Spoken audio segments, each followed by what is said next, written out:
shouldn't be with ya. Guess I'm a quitter. Storms came early with rain, and between the rains, fierce winds struck the island and filled the air with sand. During this time, I made myself another dress, but most of the days I spent fashioning a spear to catch the giant devilfish. I had seen this spear made, as I had seen my father make bows and arrows, yet I knew little about it, no more than I had about the others. Still, I remember how it looked and how it was used. For these memories I made it after many errors and many hours of work, sitting on the door while Ronto slept nearby and the storms beat upon the roof. 4 of the sea elephant teeth were left, and though I broke all except one, this I worked down to a head with a barbed point. I then made a ring and fastened it to the end of the shaft, and into the ring fitted the head, which was tied to a long string made of braided sinew. The spear was thrown and struck a devilfish. The head came loose from the shaft. The shaft floated on the water, but the pointed barb was held by the string, which was tied to your wrist. This spear was especially good because it could be thrown from a distance. On the first day of spring, I went down to Coral Cove with my new spear.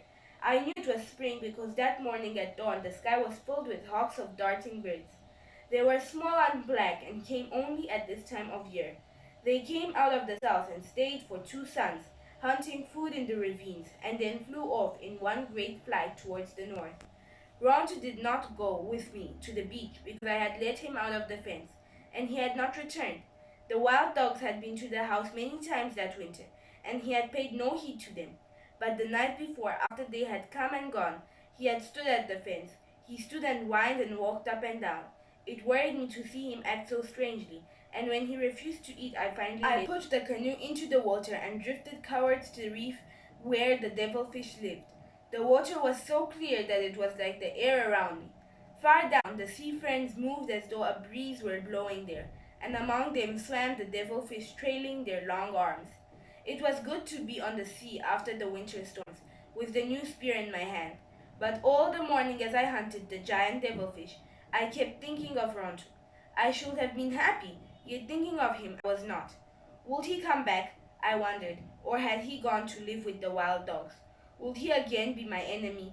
If he were my enemy, I knew that I could not ever kill him, now that he had been my friend.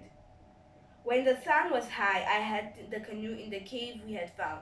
For once more it was all the time the Aleuts might return, and with the 2 small bass I had speared, though not the giant devilfish, I went up the cliff. I had planned to make a trail from the cave to my house, but had decided that it could be seen from a ship and by anyone standing on the headland. The climb was steep. As I reached the top, I paused for breath. The morning was quiet except for the noise of the little birds flying from bush to bush and the cries of girls who did not like these strangers. Then I heard the sound of dogs fighting. The sound came from far off, perhaps from the ravine, and taking my bow and arrows, I hurried in that direction. I went down the path which led to the spring. There were tracks of wild dogs around the spring, and among them I saw the large ones of Ronto. The tracks led away through the ravine which leads to the sea. I heard again the distant sound of fighting. I went slowly through the ravine because of my bow and arrows. At last I came to the place where it opens into a meadow, right at the edge of a low sea cliff. Sometimes in the summers, a long time ago, my people had lived here. I gathered shellfish on the rocks and ate them here, leaving the shells which after many summers had formed a mound. Over this grass had grown, and a thick-leaved plant called gnapan. On this mound, among the grasses and the plants, stood Ronto. He stood facing me, with his back to the sea cliff. In front of him, in a half-circle, were the wild dogs. At first I thought that the pack had driven him there against the cliff and were getting ready to attack him. But I soon saw that 2 dogs stood out from the rest of the pack, between it and Ronto, and that their muzzles were met with blood. One of these dogs was the leader who had taken Ronto's place when he had come to live with me. The other one, which was spotted, I had never seen. The battle was between Ronto and these 2 dogs. The rest were there to fall upon whichever was beaten. So great was the noise made by the pack. They heard me as I came through the brush, nor did they see me now as I stood at the edge of the meadow. They sat on their haunches and barked, with their eyes fixed on the others. But I was sure that Ronto knew I was somewhere near, for he raised his head and smelled the air. The two dogs were trotting back and forth along the foot of the mound, watching Ronto. The fight had probably started at the spring, and they had stalked him to this place, where he had chosen to fight. The sea cliff was behind him, and they could not reach him from that direction, so they were trying to think of some other way. It would have been easier if one could have attacked him from the back, and one from the front. Ronto did not move from here. He stood at the top of the mound. Now and again he lowered his head to lick a wound on his leg, but whenever he did, he always kept his eyes on the two dogs trotting up and down. I could have shot them, for they were within reach of my bow, driven off the pack, yet I stood in the brush and watched. This was a battle between them and Ronto. If I stopped it, they would surely fight again, perhaps at some other place less favorable to him. Ronto again licked his wound, and this time he did not watch the two dogs moving slowly past the mound. I thought it was a lure, and so it proved to be, for suddenly they ran towards him. They came from opposite sides of the mound, ears laid back and teeth bared. Ronto did not wait for the attack, but leaping at the nearer one, turned his shoulder and within his head lowered caught the dog's foreleg. This pack was quiet. In the silence, I could hear the sound of the bone breaking, and the dog backed away on three legs.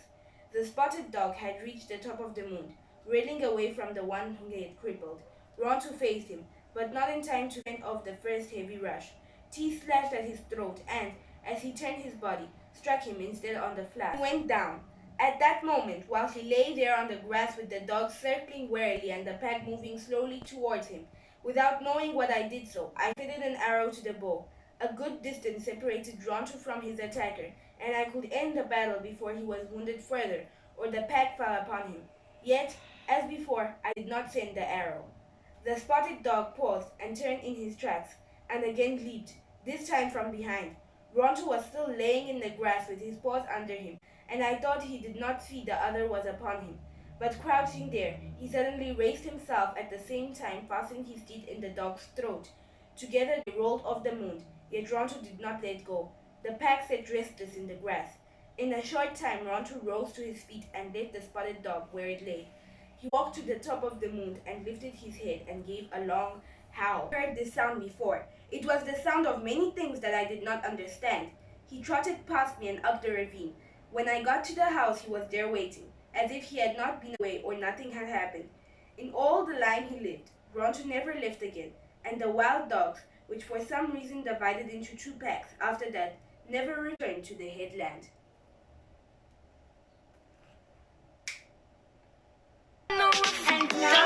I'm just a loser, shouldn't be with